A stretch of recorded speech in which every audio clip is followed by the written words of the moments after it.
Existe uma palavra que foi usada para calar mulheres dentro de igrejas, para justificar violência doméstica, para impedir que mulheres ensinassem, liderassem e decidissem sobre as próprias vidas. Uma palavra que pastores repetiram por séculos com tanta convicção que gerou trauma real. Em corpos reais. Em vidas reais. E essa palavra está na Bíblia. Submissão. Agora, antes de você decidir o que pensa sobre isso, eu preciso te fazer uma pergunta honesta. Você conhece o que o texto original realmente diz? Não a tradução que você cresceu ouvindo. O texto. O grego. O contexto histórico.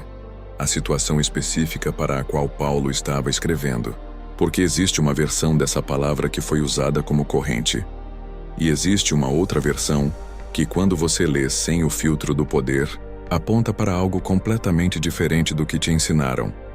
Hoje a gente vai entrar nessas passagens com respeito e com coragem, sem romantizar o que foi usado para machucar, sem jogar fora o texto por causa de quem o distorceu, e sem fingir que é simples quando não é, porque a verdade sobre submissão, a verdade real a que está no texto original, pode surpreender tanto quem usa essa palavra como arma, quanto quem a rejeita sem nunca ter chegado perto do que ela realmente significa. Fique até o final, porque o que está no meio dessa palavra tem tudo a ver com o tipo de relacionamento que você quer construir e com o tipo de pessoa que você está se tornando. Para entender essas passagens, precisamos primeiro sair do século 21 e entrar no mundo em que foram escritas. O texto de Efésios foi escrito por Paulo por volta do ano 60 d.C., provavelmente de Roma, endereçado à comunidade cristã de Éfeso, uma cidade portuária cosmopolita no atual território da Turquia. Éfeso era uma das cidades mais importantes do Império Romano. E o Império Romano tinha uma estrutura social rigidamente hierárquica, chamada de Código Doméstico, em grego, Haustaphelon, que definia as relações de poder dentro da família. Marido sobre esposa, pai sobre filhos, senhores sobre escravos.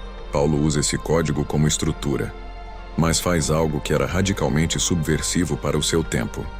Primeiro, ele se dirige às mulheres diretamente. No mundo romano, mulheres raramente eram interlocutoras diretas de textos filosóficos ou morais.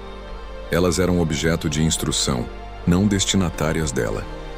Ao falar para as mulheres, Paulo já estava quebrando o protocolo cultural.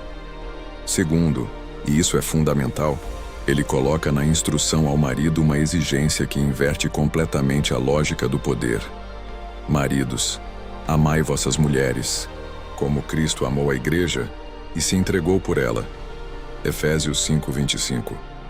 No mundo romano, o cabeça da família tinha poder absoluto. Paulo redefine esse poder como serviço, como sacrifício, como entrega total.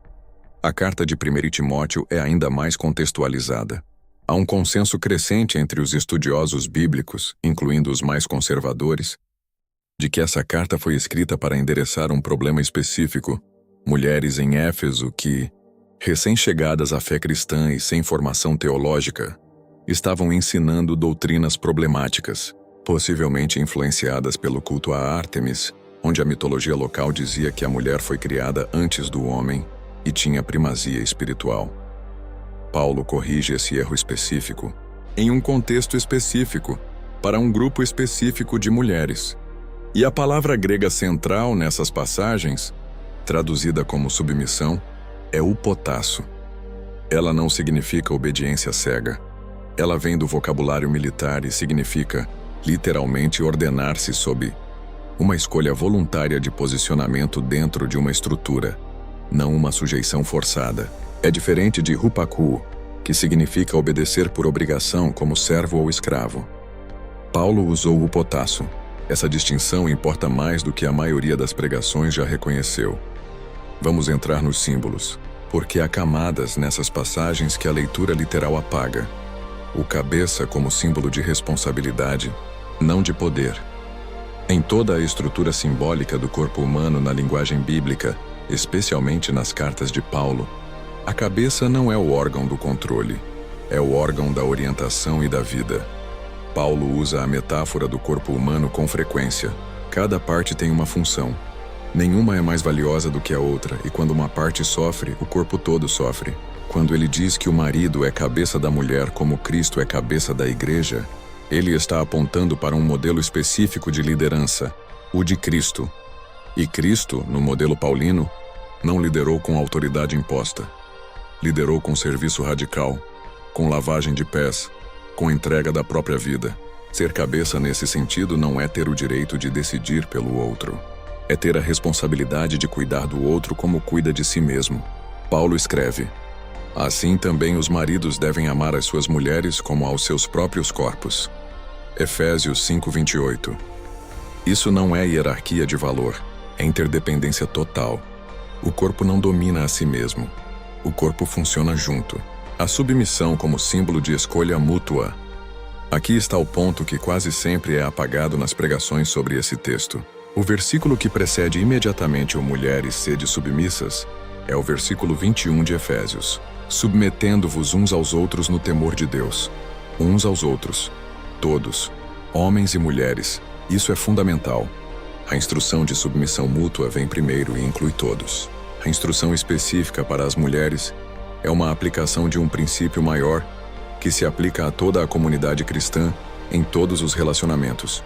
Isso significa que a submissão que Paulo está descrevendo não é uma estrutura de dominação unilateral. É uma dança de escolha mútua onde ambos os lados renunciam ao ego em favor do outro. Onde ninguém está acima. Onde a liderança é serviço e o serviço é liderança. O silêncio de 1 Timóteo como símbolo de formação, não de apagamento. A palavra grega traduzida como silêncio em 1 Timóteo é resukia. E ela não significa ausência de voz. Significa tranquilidade, serenidade, disposição para aprender. É a mesma palavra usada em outras passagens para descrever a postura ideal de um discípulo, homem ou mulher, diante de um mestre. Paulo não está dizendo, mulheres não podem falar. Ele está dizendo, pessoas sem formação não devem ensinar o que ainda não aprenderam.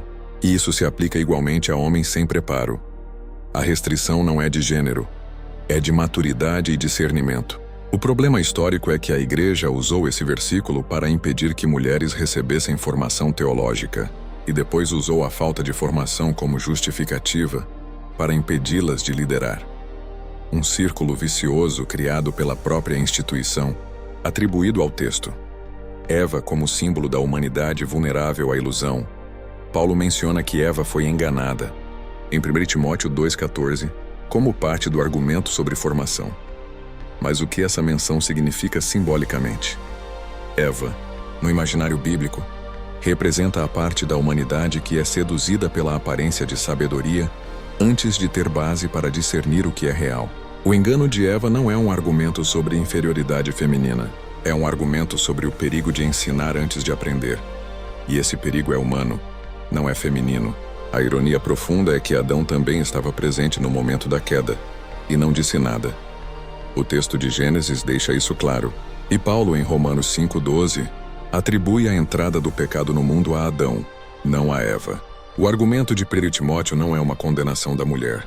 É uma instrução de humildade epistêmica para um grupo específico que estava ensinando coisas que não havia aprendido corretamente. Esse é talvez o texto mais distorcido de todas as cartas paulinas. E as distorções vêm dos dois lados.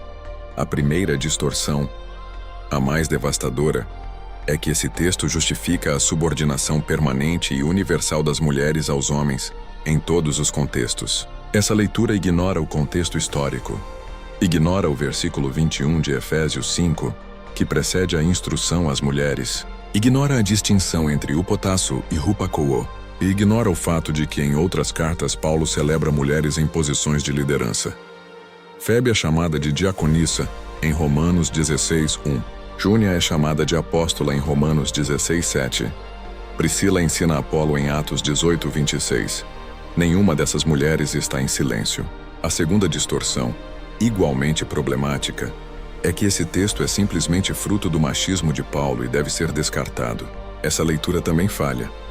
Ela não leva a sério o contexto histórico, a radicalidade do que Paulo estava fazendo dentro da cultura romana e a distinção entre instruções situacionais e princípios universais. O texto também não está dizendo que mulheres são espiritualmente inferiores.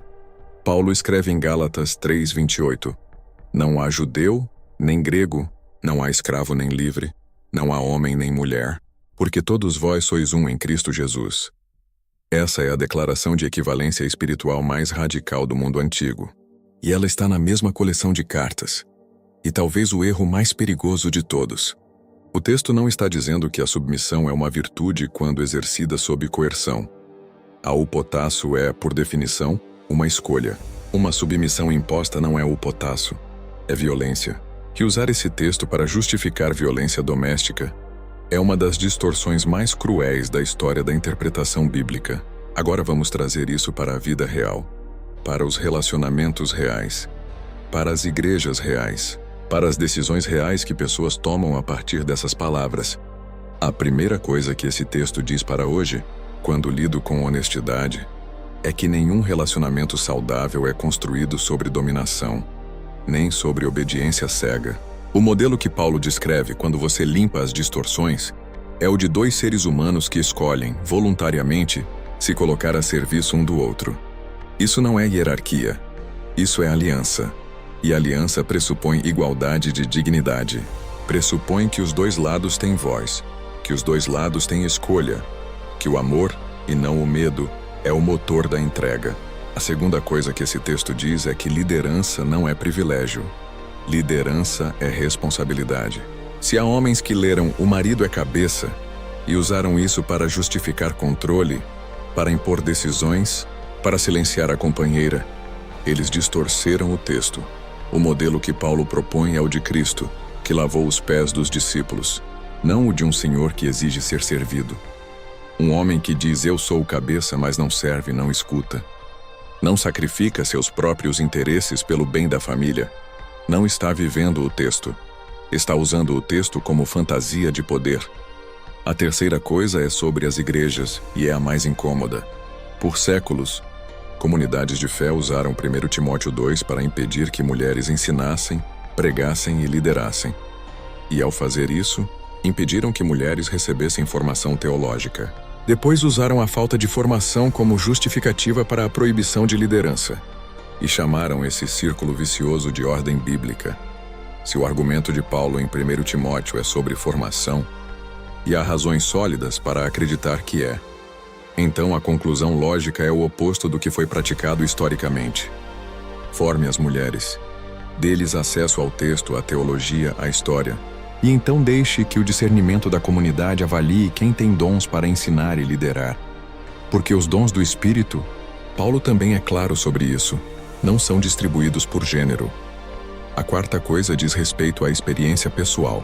Se você cresceu em uma família ou comunidade onde esse texto foi usado para te silenciar, para te dizer que sua voz não importa, que você precisa obedecer sem questionar, que questionar é rebeldia, o que você carrega não é o texto, é o trauma de quem usou o texto como instrumento de controle.